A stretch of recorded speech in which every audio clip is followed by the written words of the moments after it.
안녕하세요. 모르피의 오디오북입니다. 오늘 읽을 책은 박민규 작가의 단편소설 아침의 문입니다. 2010년 이상문학상을 받은 작품으로 삶과 죽음에 대한 극적인 조화를 이야기하는 파격적인 서사를 가진 흥미로운 소설입니다.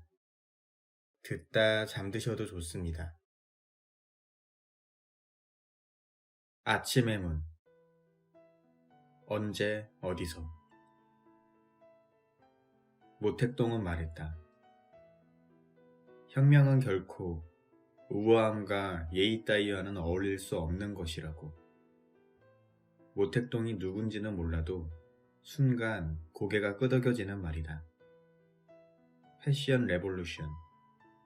광고 하단에 찍힌 브랜드 옆에는 분명 모택동으로 보이는 남자의 얼굴이 로고처럼 박혀있다. 산 사람일까 아니면 죽은 사람일까? 어쨌거나 그는 유명한 인간일 것이다.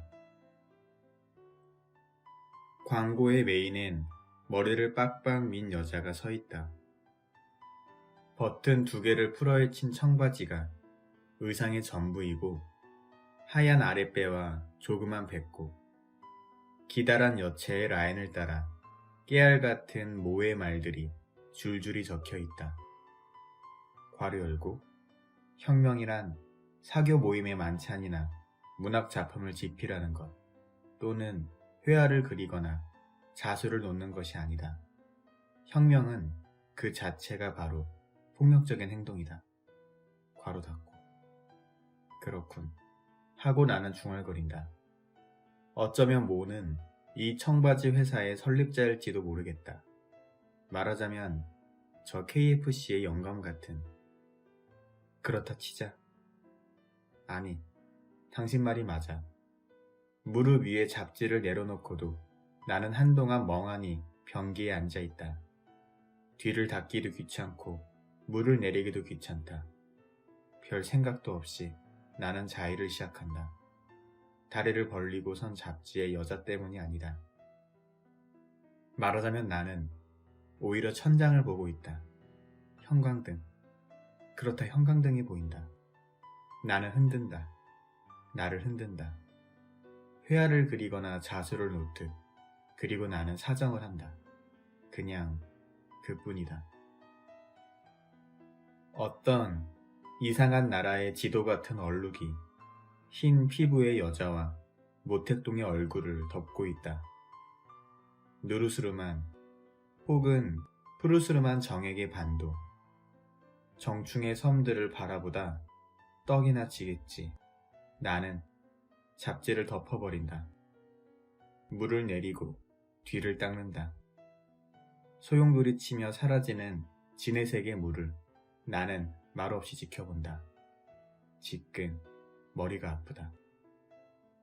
잔디란 애가 들고 온 것이었나? 아무튼 툭 체크무늬의 백팩 옆에 잡지를 던져둔다. 배가 고프다. 현기증이 인다. 화장실에 불을 끄고 나는 잠시 주저앉는다. 물을 마신다. 미지근한 물은 약간 상한 듯, 아니, 아직은 괜찮은 듯하다. 나는 담배를 찾는다. 조심조심 여러 개의 종아리를 건너뛰어 더듬 내가 누웠던 자리의 머릿맡을 손으로 짚어본다. 있다. 어둠 속에서 지갑과 열쇠를 챙기고 이번엔 3개의 머리를 살피며 지나온다. 툭. 조심을 한다고 했는데 누군가의 머리가 발등에 부딪힌다. 부드럽다. 작고 부드러운 머리다. 분명 2명의 여자아이 중 하나일 것이다. 일단 밖으로 나가자. 담배에 불을 땡기며 나는 운동화를 신는다. 야광의 로고가 박힌 것이어서 신발을 찾는 일은 그닥 어렵지 않았다. 차갑고 기분 좋은 밤 공기다.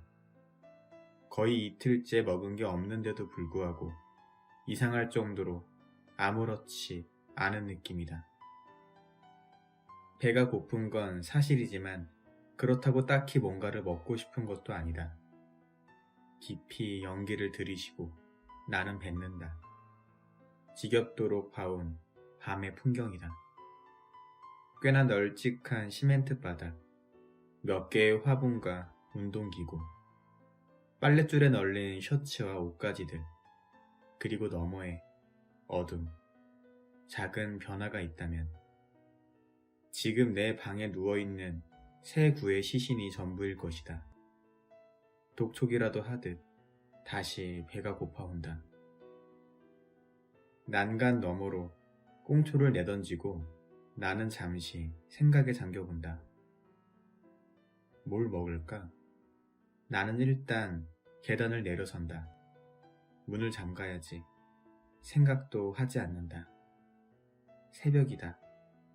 20년도 더 된 5층 건물의 옥상을 찾는 것은 바람과 전파가 전부라 할 수 있다. 그들은 대개 무관심하고 나는 익히 그 사실을 알고 있다. 편의점의 창밖을 바라보며 나는 비스킷을 먹고 있다. 우유를 몇 모금 마시다 나가서 토를 했고 잠시 바람을 쐬고 난 다음 다시 편의점으로 돌아왔다. 비스킷엔 이렇다 할 맛이 없고 아마도 그것이 내가 비스킷을 고른 이유일 것이다. 봉지의 절반가량을 비우고 나서야 나는 비로소 빅데이를 떠올린다. 6명이 모였고 그중 2은 돌아갔으며 3사람은 성공을, 그리고 나는 살아남았다. 이유는 알 수 없다. 효과가 분명한 약이라고 JD는 얘기해 있었다. 하루를 넘게 자긴 했는데 어이가 없을 정도로 눈이 번쩍 뜨였다. 어둠 속이었고 마비된 몸속 가득 눈이 쌓여있는 느낌이었다. 그리고 서서히 눈들이 녹아내렸다. 실패였다. 살아 괴로운 몸을 일으킨 것은 마침 아침이었다. 변기까지 기어가 몇 번이고 토를 했고 기어와 다시 한나절을 잤다는 생각이다. 무엇이 문제였을까? 손을 뻗어 짚어본 JD의 이마는 얼어붙은 눈사람처럼 차갑고 서늘했다. 2명의 여자아이도 마찬가지였다. 모르겠다. 우선은 비스킷을 먹는 일에, 남은 우유를 비우는 일에 집중하고자 한다. 비스킷의 맛을 비로소 나는 느끼게 된다. 굳이 그 맛을 말해야 한다면 짜다 라고 말하고 싶다. 다들 카페에서 만난 사이였다. 천국으로 가는 계단이란 카페였고 처음엔 JD와 나 둘만의 공간이었다. 하나 둘 늘어난 회원의 수가 어느새 20명을 넘게 되었다. 몰랐다. 자살을 원하는 인간들이 그토록 많을 줄은 정말 몰랐다. JD는 좋은 리더였고 유능한 리더였다. 그런데 뭐가 문제였을까? 마지막 남은 비스킷을 털어놓고는 나는 자리를 일어선다. JD에게 불만은 없다. 수면제니 무슨 유도제니. 식단을 짜기 위해 2차례나 상하이를 다녀온 JD였다. 아마 둘 중 하나일 것이다.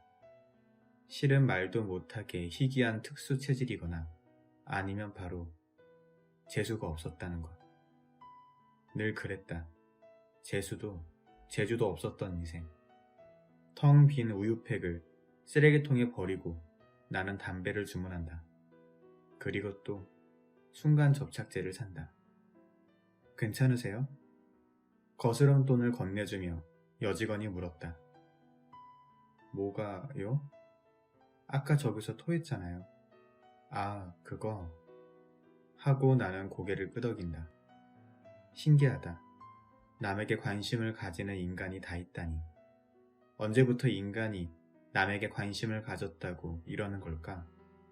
묘하게 살찐 눈앞의 인간을 향해 나는 싱긋이 괜찮다는 표정을 지어준다. 제가 치우고 갈게요. 나는 말한다. 아니 그런 얘기가 아니고요. 놀란 얼굴로 그녀가 답한다. 그뿐이다. 여전히 밤 공기는 차고 늙은 가등 하나가 문학작품이라도 집필하는 자세로 꼼짝 않고 서 있다. 새 구의 시신을 확인하고도 별다른 감정의 기복을 느끼지 않았다. 애당초 정해진 길이었고 5층 옥탑방을 스치는 전파의 수만큼이나 나는 다른 경우의 수를 생각했었다. JD는 여러모로 이론에 밝은 사람이었다. 실패할 확률이 의외로 높다는 사실을 알아야 해. 그리고 생일 축하해. 언젠가 그런 쪽지를 보내온 적도 있었다. 생일 축하해. 삶을 인정하는 JD의 그런 태도를 나는 무엇보다 높이 샀었다. 절대 믿어선 안 될 것은 삶을 부정하는 인간의 나 자살할 거야 라는 떠벌림이다. 그런 인간이 가야 할 길은 알코올릭 정도가 적당하다. 삶을 인정하지 않고선 실제로 자살을 할 수 없기 때문이다. 뭐랄까, 결혼을 한 인간만이 이혼을 할 수 있는 것과 마찬가지가 아닐 수 없다. 빅데이에 참가했다 돌아간 두 녀석도 전자의 경우였다. 말하자면 여태 독신으로 살면서 나는 반드시 이혼할 거야 를 외쳐온 셈이랄까. 물론 이것은 험담이 아니다. 그들은 그저 살아갈 수 있는 인간들이다 라는 얘기다. 담배를 꺼내문다. 재래식 상가가 이어진 이 골목은 때로 담배 연기만큼이나 가늘고 불투명하다. 지금과 같은 어둠 속에선 더욱 그렇다. 깜빡이는 불씨를 멍하니 바라보다 줄곧 보일러를 틀어뒀다는 사실을 이제야 깨닫는다. 실수였을까? 아니면 실례였을까? 이를테면 푹 익는다거나 빨리 썩는다는 그런 문제. 그에 반해 그래도 가는 길이 따뜻해야지. 상반된 두 개의 감정 사이에서 나는 잠시 흔들린다. 끝끝내 삶은 복잡하고 출구는 하나라는 생각이다. 어떤 우아함과도 예의와도 어울릴 수 없는 문을 나 역시 열고 들어서는 것뿐이다. 벽돌 건물의 귀퉁이에 딸린 비상 계단을 나는 오르기 시작한다. 사흘 전 5명의 인간이 함께 올랐던 바로 그 계단이다. 토요일 오후였다. 전철역에서 서로를 확인하고 다 같이 내 방으로 이동을 시작했다. 참, 그 전에 잠깐 볼링장을 찾았었다. 누구의 제안이었는지는 기억이 나지 않는다. 길을 가다 볼링장의 간판이 눈에 띄었고 몇 마디 말이 오간 후 그곳으로 몰려갔다. 서로를 만난 것도 볼링을 쳐본 것도 처음이었다. 볼링은 생각보다 경쾌한 운동이었다. 화장실을 갔겠지 했는데 한 명이 거기서 사라졌다. 사체에 시달린다는 꺾기로 넘어간 지 1년째라는 30대였다. 갑시다. JD를 따라 볼링장을 나서면서도 우리는 누구도 그에 대해 얘기하지 않았다. 술을 사고 담배를 사고 그리고 잠깐만요. 잔디라는 여자애가 김밥집을 다녀왔다. 여러 개의 봉지를 들고 그렇게 다섯이서 이 계단을 올랐었다. 장소를 내 방으로 정한 것은 JD의 제안이었다. 펜션은 위험해요. 근래에 계속 비슷한 일들이 많아서 말이죠. 실제로 만나 들어본 JD의 음성은 15파운드 볼링공 같은 느낌의 저음이었다. 어느새 밤이 하늘의 저편으로 밀려가고 있었다. 묵직한 운명의 구가 지나가고 홀로 레인에 남겨진 볼링핀처럼 나는 난간 앞에 서 있다. 바람이 분다. 여전히 전파들도 이곳을 통과하고 있을 것이다. 술을 마시다 나와 하염없이 눈물을 쏟던 40대도 떠오른다. 온몸을 떨며 그는 한참을 울었고 미안하다며 나는 죽을 수 없다고 담배를 건네는 내게 속삭였다. 다만 불을 붙여주었을 뿐 나는 어떤 얘기도 하지 않았다. 이미 늦은 밤이었고 바로 지금 내가 선 자리에서 일어난 일이었다. 살아갈 수 있는 자들은 그렇게 사라지고 결국 죽을 수밖에 없는 네 사람이 이곳에 남게 되었다. 어떤 얘기를 더 나눴는지도 이제는 모르겠다. 남은 것은 실행이었고 우리는 간절히 그것을 바랄 뿐이었다. 잡시다. 자리를 잡고 불을 끈 후 제이리가 말했다. 그 순간 누구도 한마디의 말도 하지 않았다. 아무도 울지 않았다. 약을 삼킨 후 편안한 자세로 나는 자리에 누웠고 다만 누군가의 울음을 참는 소리 같은 것을 들은 듯하다. 그것이 전부였다. 생각해보면 이상한 일이 아닐 수 없다. 사는 곳도 서로의 이름도 모르는 사람들이 모여 볼링을 치고 이곳에서 함께 삶을 마감했다. 다시 담배를 꺼내문다. 라이터를 찾으려 주머니를 뒤지다 이건 뭐지? 편의점에서 산 순간 접착제를 나는 손끝으로 확인한다. 이상하다. 아무리 생각해봐도 접착제를 산 이유가 기억나지 않는다. 모르겠다. 도무지 알 수 없다. 살아. 인간이 하는 일은 실은 모두 이상한 짓들이다. 불을 땡긴다. 어순풀에 밝아오는 하늘을 나는 말없이 지켜본다. 어디선가 TV를 켜는 소리가 들리고 좁은 골목에도 드문 살아있는 사람들의 모습이 보이기 시작한다. 새벽 기도를 다녀오는 노파의 모습도 보이고 또 어디론가 한 대의 스쿠터가 달려간다. 이 시간에 셔터를 올려대는 세탁소 주인의 모습도 눈에 띈다. 내일이면 다시 볼 수 없을 풍경들을 나는 우두커니 바라만 볼 뿐이다. 갑자기 몸속으로 냉랭한 약기운이 차오르기 시작한다. 나는 잠시 휘청이다 비스킷이며 그 모두를 토하고 만다. 어찌나 격렬한 반응이었는지 내장이며 그런 부속까지 쏟아져 나온 건 아닐까 배를 잡고 생각해본다. 주변이 환해진다. 늦은 10월임에도 불구하고 아침이 토해낸 볕이 따갑게 느껴진다. 살아있는, 살아가야 할 동물의 내장처럼 뜨거운 볕이다. 징그럽다.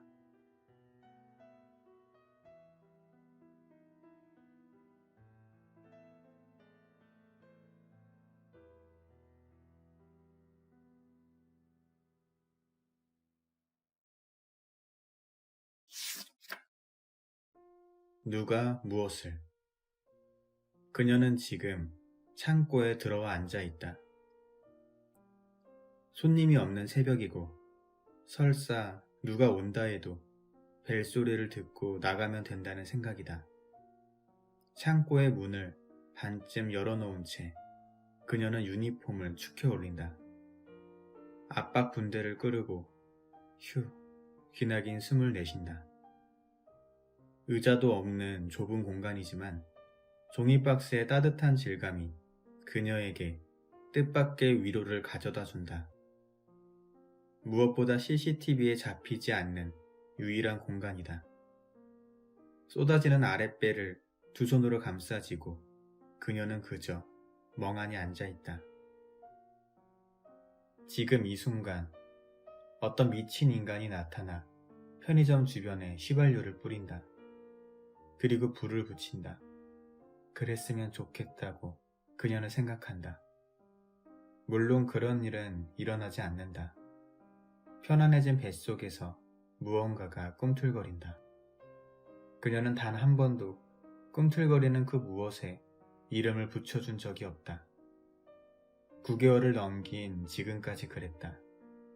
가장 용서할 수 없는 인간은 바로 자신이 아닐까. 어금니를 깨물며 그녀는 생각한다. 사실을 알고 있는 사람은 아무도 없다.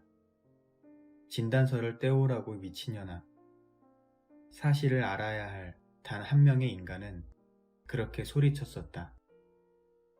거짓말을 잘하는 인간이란 건 알았지만 그래도 그 전까지 그녀가 생각했던 인간의 범주란 게 있었다. 이제 그녀는 변했다.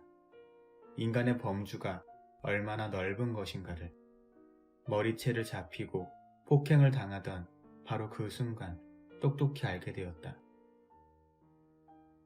이 세상은 주민등록증을 가진 괴물, 학생증이며 졸업증명서며 명함을 가진 괴물들이 가득하다는 사실도 알게 되었다. 서로를 괴물이라 부르긴 좀 그렇잖아? 그래서 만들어낸 단어가 인간이 아닐까 그녀는 생각했었다. 문이 열리는 소리와 함께 전자벨의 멜로디가 흘러나온다. 얼른 붕대를 동여매고 그녀는 매무새를 추스른다. 찾아온 괴물은, 아니 손님은 깡마른 인상의 30대 남자였다. 허리의 통증을 참으며 그녀는 계산대 앞에 서 있다. 고작 우유와 비스켓을 집어드는 남자의 모습이, 그 모습을 지켜보는 시간이 더없이 길고 지루하게 느껴진다. 1450원이요? 그녀는 중얼거린다.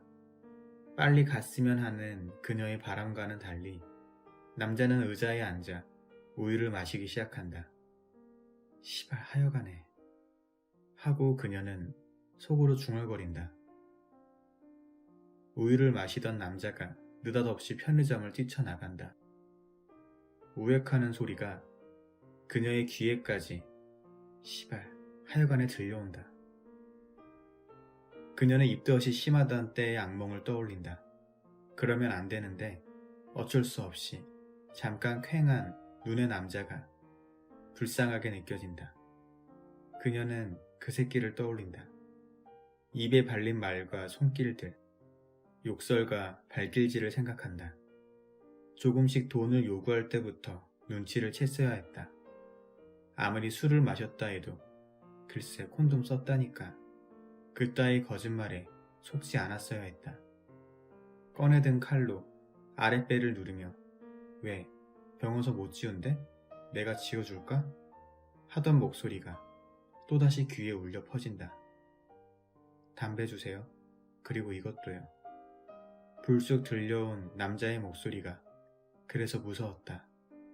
겁 많은 그녀의 종아리가 경련을 일으킨다. 괜찮으세요? 그런 말이 나오는 이유를 그녀 자신도 알지 못했다. 뭐가요? 남자가 물었다. 아까 저기서 토했잖아요. 아, 그거.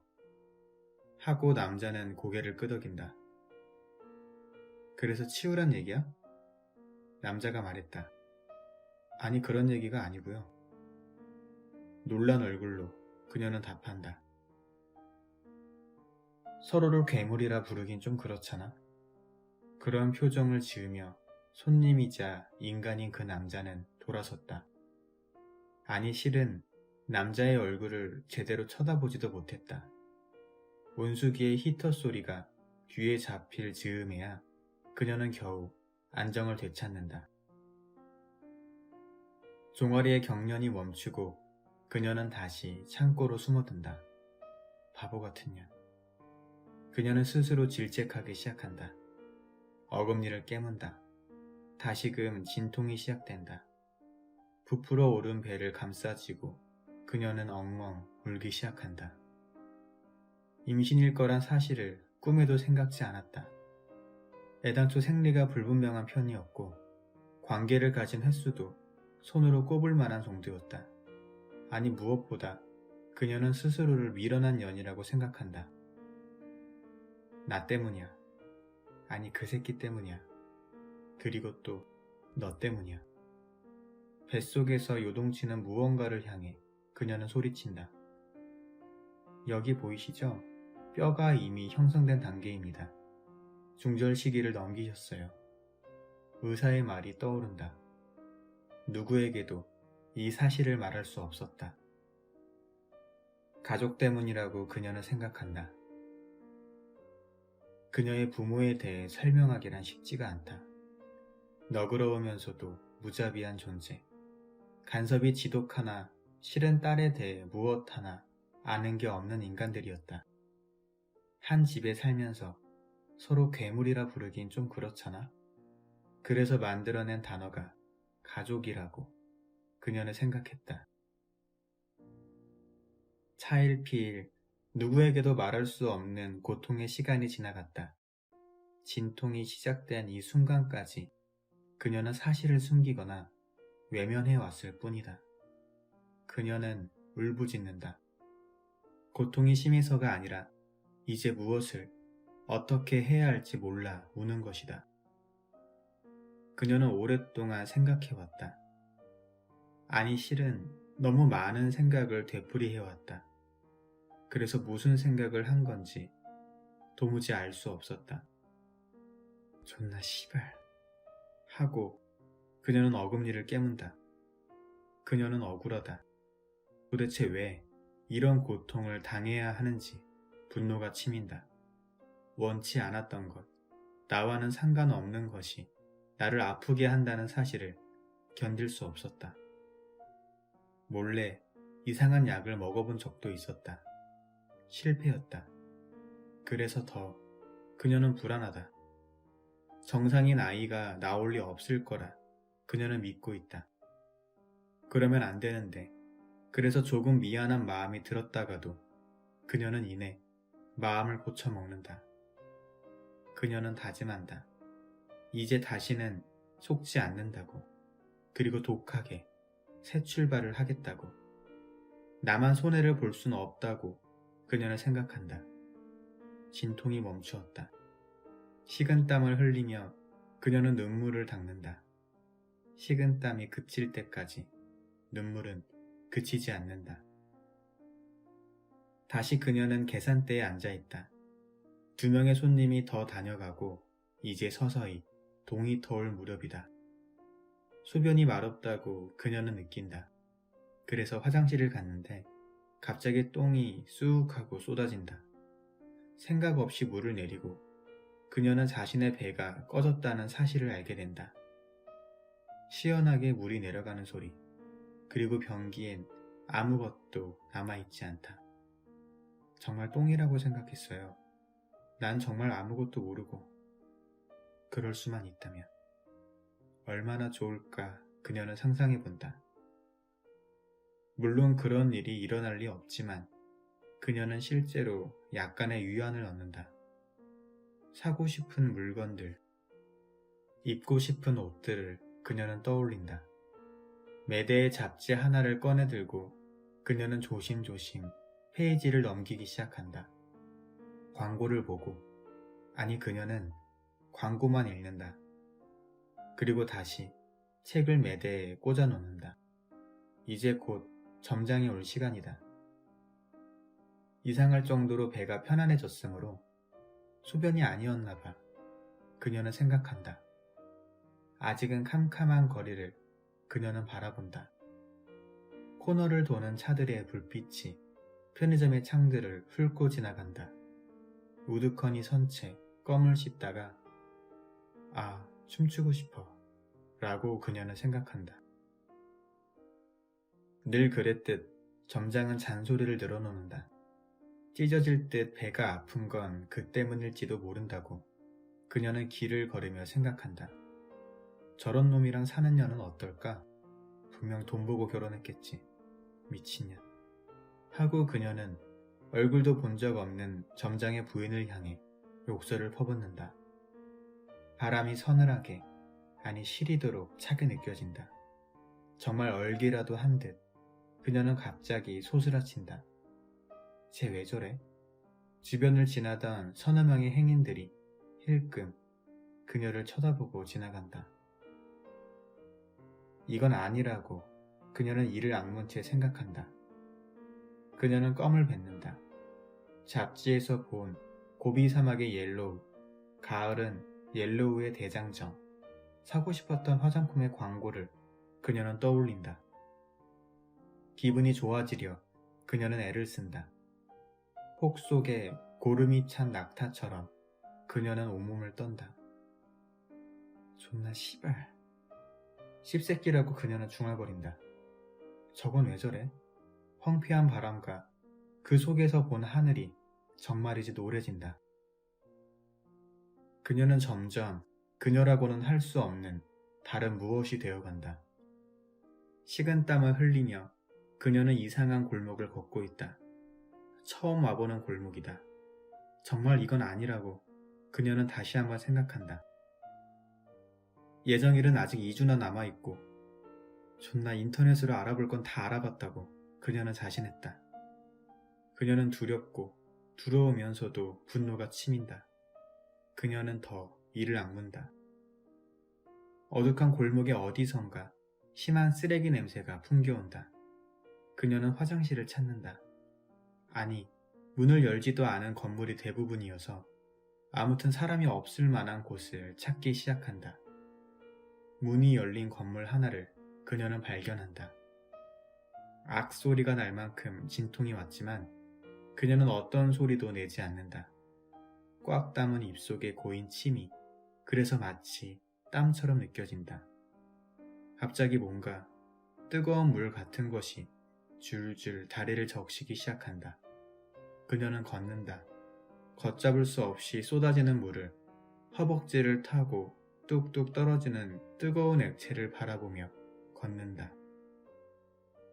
그녀는 오열한다. 화장실을 가려면 환하게 불 켜진 망할 놈의 세탁소를 지나야 했다. 복도의 어둠 속에서 결국 그녀는 2층을 향한 계단을 선택한다. 화장실은 잠겨 있었다. 그녀는 3층을, 그리고 결국 옥상으로 열린 낡은 철문을 힘겹게 민다. 문을 닫는다. 날카로운 것이 있다면 자신의 배를 찢고 싶다 생각될 만큼 배가 아프다. 여기라면 아무도 오지 않겠지. 커다란 정화조의 뒤쪽 공간으로 그녀는 숨어든다. 붕대를 풀고 그 붕대를 대충 깔고 주저앉는다. 혹이 아파 쓰러지는 낙타처럼. 그리고 그녀는 드러눕는다.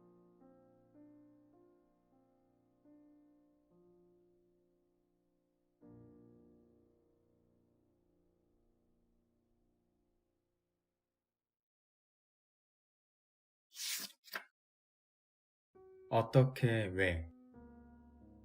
얼굴만한 크기의 원을 나는 바라보고 있다. 지금 그 속으론 책상의 나뭇결이 보일 뿐이지만 이제 곧 또 다른 세상을 보게 되리라 스스로를 다독인다. 물론 모든 게 끝일 수도 있다. 그런 생각도 든다.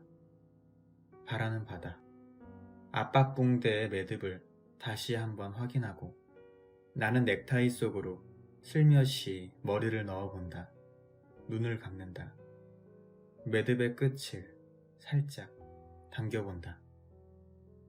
조금은 이 세계를 벗어난 느낌이고 붕대의 촉감은 한없이 부드럽다. 따뜻하다. 결국 여기까지 오고 말았다. 타이를 풀고 나는 담배를 꺼내문다. 누워있는 세 사람과 머릿맡에 놓인 정갈한 유서들을 바라본다. 아직까지는 김밥의 시체가 인간의 시신보다 더 냄새를 풍기는 아침이다. 마당에는, 그러니까 옥상에는 누군가가 설치해 놓은 샌드백이 걸려 있었다. 곰팡이가 핀 백을 버린 것은 옛날이고 지금은 굳건한 철제의 고리만이 남아있다. 그곳이라면 하고 나는 깊이 연기를 빨아들인다. 마치 오래전부터 짜여진 계획 같다. 다만 순간 접착제를 산 이유를 지금도 모르겠다. 뜯지도 않은 플라스틱 튜브를 나는 결국 휴지통 속으로 던져버린다. 실은 그렇다. 왜 죽으려는 거지? 누가 묻는다면 뾰족한 대답을 할 자신이 없다. 처음엔 뭔가 명확한 이유가 있었는데 지금은 그렇다는 얘기다. 잘 모르겠다. 하지만 나는 반드시 죽고 싶다. 진짜 이유를 말해봐.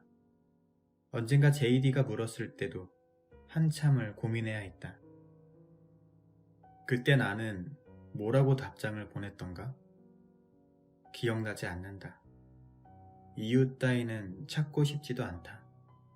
살아야 할 100가지 이유가 있는 거라면 죽어야 할 100가지 이유도 있는 거겠지. 붕대를 둘둘 말아쥐고 나는 크게 기지개를 켠다. 이건 질병이야. JD는 말했지만 머리 아픈 얘기 따윈 애초부터 질색이었다. 똑똑똑똑. 한청일까? 성급히 문을 두드리는 소리가 들린다. 망연자실 책상에 앉아있는데 환청이 아니었다. 문 옆으로 난 쪽창을 통해 지금 누군가 방안을 기웃거리고 있다. 누군지 모르겠다. 번개처럼 일어나 나는 뛰쳐나간다. 짝이 맞지 않는 신발을 그만 신고 나간다. 뒷춤으로 문고리를 누르고 선 후에야 그가 누군지를 알아본다. 부동산의 영감이었다. 이 영감이 웬일이란 말인가? 혹시나 노인을 죽여야 할지도 모른다고 나는 생각한다. 술들을 많이 묻나 보네. 영감이 말했다. 아, 예. 하고 나는 고개를 끄덕인다. 아이고, 여는 톡까지 이래 해놓고. 점퍼를 뒤적인 노인이 가느다란 담배를 꺼내문다. 지금 치우겠습니다. 아이야, 아이야. 담배를 쥔 손으로 사례를 치며 노인은 또 슬쩍 방안을 기웃댄다.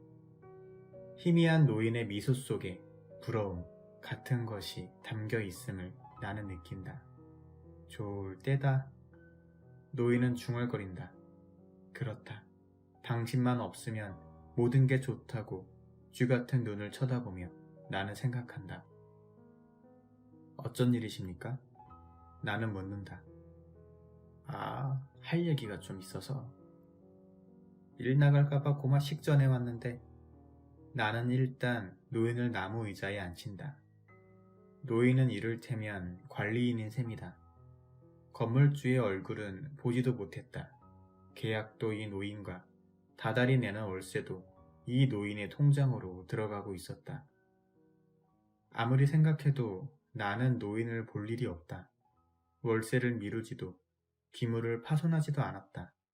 지난 3년간 그랬다. 그래, 춘 부장께서는 건강하시고 3년 전이나 지금이나 아버지는 교도소에 있다. 어쨌거나 나는 고개를 끄덕인다. 전에 형이 있다고 얼핏 들은 것 같은데 그런 얘기를 한 적이 없지만 나는 예 라고 답한다. 어디 사시노? 형은 7년 전에 우리가 살던 아파트 8층에서 몸을 던졌다. 이미 희미해진 기억이지만 수원에서 삽니다. 되는 대로 둘러댄다. 아, 다름이 아니고 일단 요거 한 장 써주면 좋겠다. 이게 뭡니까? 각서 같은 긴데 요가 내년부터 재개발 들어가거든. 그라이 쉽게 말하면 어쩌고 저쩌고 하는 서류에 나는 두말 없이 사인을 해준다. 내 미리 얘기했대이 나중에 딴 말 하면 안 되는 기라. 우습다. 아니 우습지도 않다. 그러고 이거 단디 챙겨놔라. 꼬깃꼬깃한 쪽지 속에 계좌번호가 하나 적혀있다. 뭡니까? 하고 나는 묻는다. 이달부터 월세를 이 통장으로 여달랐고. 왜요? 지금 내가 이혼하게 생겼거든. 전에 통장이 마누라가 손대긴 건데 혹시나 해서 말이다. 나는 고개를 끄덕인다. 사는 기 참 그렇다. 그자? 나는 웃는다. 하이고마 그래도 살아야지 웃자겠노. 확 의자를 빼서 영감쟁이의 머리를 뽀개고 싶다. 방은 따시제? 예. 방은 따뜻하다. 통로 쪽 문에 빗장을 걸어 이제 더는 누구도 이곳을 찾지 못한다. 편안한 마음으로 나는 상황을 정리하기 시작한다. 가능한 한 가지런히 짐들을 모아놓고 쓰레기를 대충 봉투에 쓸어 담는다. 세수를 끝내고 면도를 끝낸다. 그리고 마지막으로 담배를 한 대 꺼내문다. 기침이 나오기 시작한다. 어쩌면 이미 폐암 말기인지도 몰라. 아니, 그 전에 위암이 먼저 퍼져 있었을 거야. 거울 앞에서 담배를 분 채 사실 암이 퍼진 곳은 이 대가리일지도 모른다고 나는 생각한다. 물론 그것은 내 생각이고 의사의 소견은 또 다를 것이다. 물론 병원을 가본 적은 없다. 아침이 해대는 기침처럼 한 움큼의 햇살이 창을 통해 들어온다. 붕대를 챙기고 신발을 신는데 두통의 하얀 눈부신 유서들이 갑자기 마음을 심하게 끌어당긴다. 손을 뻗어 그중 한 통을 나는 꺼내 읽는다. 엄마 미안해요. 그리고 감사했어요. 두 줄의 짧은 유서를 나는 다시 제자리에 돌려놓는다. 뭐가 미안한 걸까? 그리고 왜 감사한 걸까? 아무리 생각해도 알 수 없었다. 의자를 밟고 서서 철제의 고리에 붕대를 감기 시작한다. 의외로 간단한 작업이다. 그리고 기분 좋은 아침이다. 수십 알의 약을 삼키던 때와 하나 다름없이 나는 내려와 의자의 위치를 잡기 시작한다. 32살, 2달 전에 건강상의 이유로 택배 일을 그만둠. 스스로 각종 암에 걸려있다 믿고 있음. 전이는 빠른데도 생활에 지장은 없는 특수체질. 그리고 실은 그 무엇도 확실하지 않음. 말도 안 되는 논리로 나는 잠시 지나온 삶을 돌이켜본다. 내 삶은 그러고 보니 삶이란 게 실제로 그런 일이 있었나 싶기도 하다. 물론 진짜 이유는 따로 있다. 나는 그것을 절대 입 밖으로 꺼낼 수 없다. 성큼 의자 위로 나는 올라선다.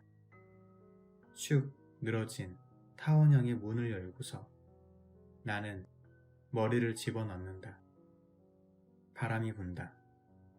시원하다.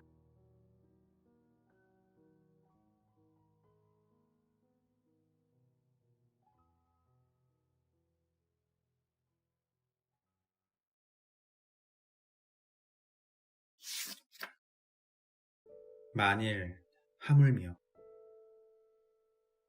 붕대의 끝을 뭉쳐 그녀는 자신의 입을 막고 있다. 아니면 벌써 어금니가 작살 났을 거라 생각한다. 지금 그녀가 할 수 있는 일은 3가지뿐이다. 이를 악무는 것, 힘을 주는 것, 그리고 끝없이 욕을 하는 것.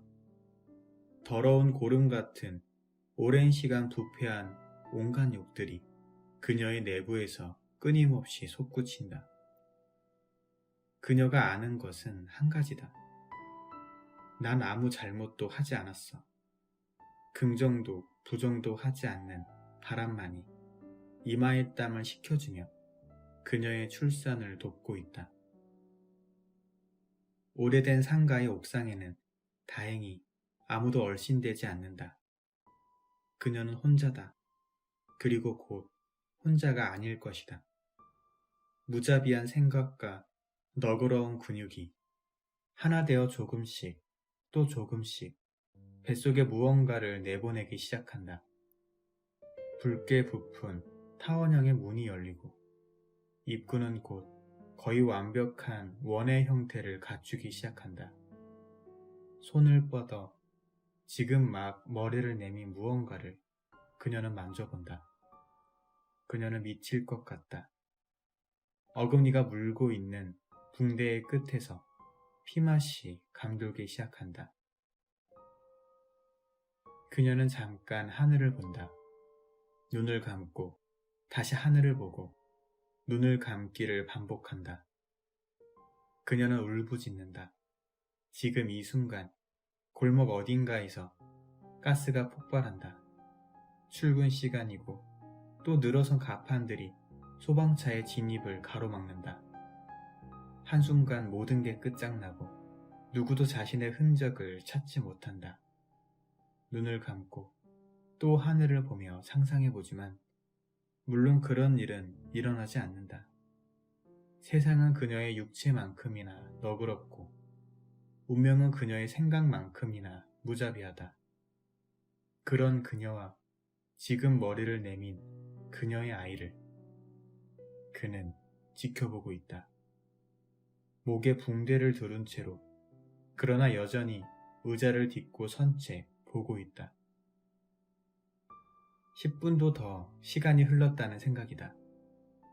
그가 원한 것은 아니었다. 그는 머리를 넣었을 뿐이고 푸른 하늘을 보았으며 끝으로 자신이 살아온 세상을 두 눈에 담아보자 생각했을 뿐이다. 그리고 그녀를 볼 수 있었다. 매일같이 담배를 피며 바라보던 맞은편 상가의 옥상이었다. 뭐지? 돼지인가?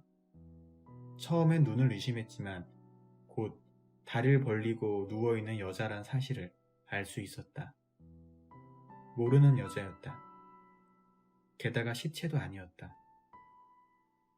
어쩌자는 거야? 그는 중얼거렸다.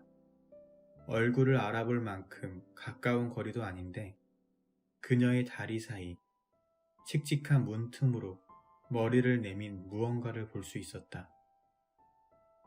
아, 하고 잠시 탄식을 했지만 그는 곧 냉정을 되찾았다. 그뿐이지 뭐. 코웃음을 치기도 했다. 다른 무엇보다 그는 귀찮았다. 저런 일은 화장실에서 해결하는 게 예의가 아닌가? 생각도 들었다. 숨어서 모르게 해.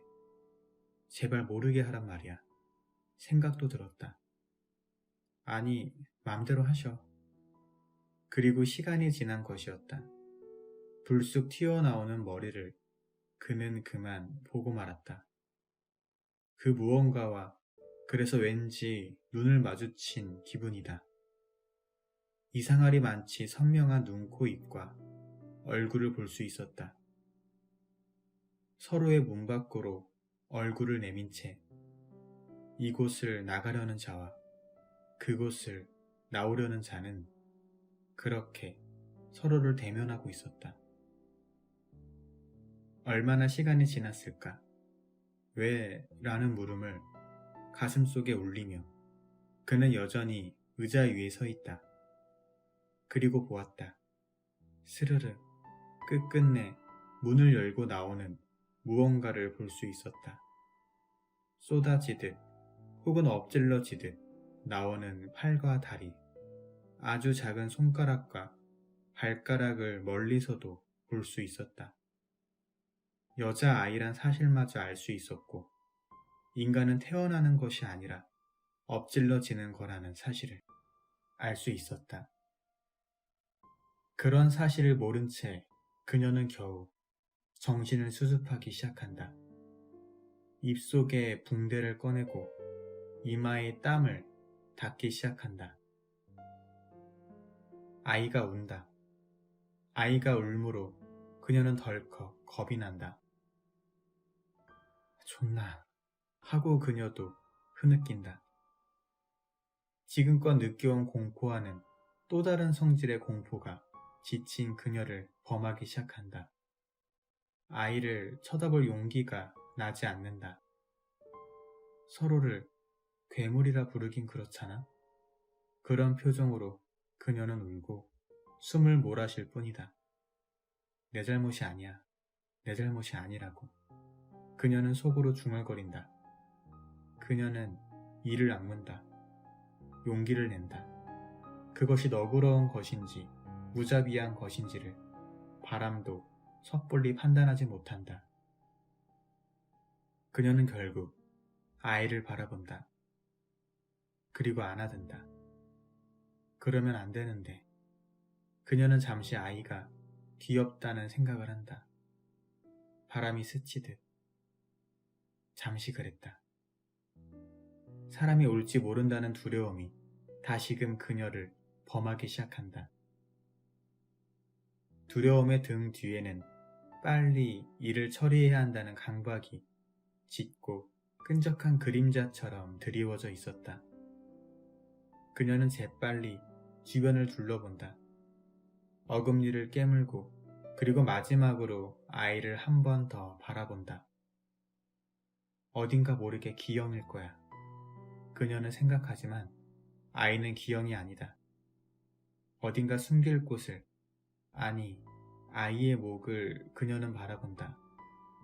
자꾸 우니까, 하여간에 자꾸 우니까 하고 그녀는 입술을 떤다. 그런 그녀를 지켜보다가 그는 자신도 모르게 소리를 지르고 만다. 야! 스스로도 믿기지 않는 큰 소리였고 약간의 울음이 섞인 목소리였다. 자칫 그녀는 아이를 떨어뜨릴 뻔했고 고함이 들린 곳을 바라보고는 정말로 아이를 떨어뜨릴 뻔한다. 그녀가 본 것은 목을 매달고 선 한 명의 남자다. 누군지 알 수 없는 낯선 인간이고 무슨 짓을 할지 모르는 이상한 인간이다. 아니 실은 남자를 제대로 쳐다볼 수도 없었다. 아이를 떨구지 않은 대신 그녀는 자신을 떨구듯 바닥에 주저앉는다. 그리고 오열한다. 아니 못 박힌 듯 서 있는 남자를 향해 그녀는 반문한다. 뭐? 하고 그녀는 울부짖는다. 자신도 모르는 남자는 입술을 깨문다. 아 씨발. 그는 넥타이를 푼다. 의자를 내려서고 쥐가 온 듯한 왼쪽 다리를 질질 끌며 굳게 잠근 통로에 걸쇠를 푼다. 허약한 무방비 상태의 생명을 공격하는 그 느낌을 그는 누구보다 잘 알고 있다. 끝끝내 대면한 자신의 진짜 이유 앞에서 그는 갑자기 이성을 잃는다. 아씨. 그는 어린아이처럼 울기 시작한다. 계단은 가파르고 낡은 난간은 군데군데 기둥이 빠져있다. 남자가 사라지는 모습을 보고 그녀는 하마터면 정신을 잃을 뻔한다. 그녀는 다시 어금니를 깨문다. 아이를, 자신의 잘못이 아닌 아이를 붕대 위에 내려놓고 그녀는 도망치기 시작한다. 그곳으로 가는 이유를, 이곳을 벗어나려는 진짜 이유를 그들은 누구도 알지 못한다. 어느새 그는 여자가 있던 옥상으로 올라와 있다. 여자는 보이지 않는다. 대신 그는 널브러진 붕대 위에 놓여있는 작은 인간을 볼 수 있었다. 마비된 다리를 질질 끌며 그는 아이의 곁으로 다가선다. 어수선한 골목이 바로 아래인데 순간 고요하다고 그는 느낀다. 이제 무엇을 어떻게 해야 할지 그는 알지 못한다. 하다못해 그는 담배를 꺼내문다. 아주 긴 연기가 아주 느린 바람 속에 너그러이 흩어진다. 그는 갑자기 짜증이 인다. 이 상황이 허벅지의 통증이 짜증스럽다. 재를 털며 그는 자신이 서 있던 건너편 상가의 옥상을 바라본다. 축 늘어져 바람이 흔들리는 그곳의 문을 쳐다본다. 어딘가 전화를 걸고 누군가 올 때쯤 떠나자 생각을 한다. 주머니를 만져본다. 전화기가 없다. 잡히지 않는다. 바람과 전파가 전부인 옥상의 한켠에서 그는 급속도로 냉정을 되찾는다. 알게 뭐야 하고 그는 아이를 내려다본다. 아이가 온다. 울고 숨을 쉰다. 주섬주섬 붕대를 모아 그는 일단 아이의 몸을 덮어준다. 그러면 안 되는데 그는 잠시 아이를 안아본다. 엉거주춤 무릎을 꿇었다가 매달린 태반을 어쩌지 못해 통째로 안아 올린다. 그의 품에서 아이는 울다 훌쩍인다. 바닥의 콘크리트보다도 무뚝뚝한 인간이지만 적어도 콘크리트보다는 따뜻한 인간이기 때문이다. 시발 하고 그는 중얼거린다. 그 외에 다른 말은 딱히 떠오르지도 않는 아침이다. 그는 계속 그러고 있을 뿐이다. 다른 아무것도 해줄 생각이 없으면서. 하물며 그 인간은 울지 말라고 속삭인다. 잠시 아이는 울음을 그친다. 쥐가 난 허벅지는 또 잠시 콘크리트처럼 견고해진다. 아침의 문, 마침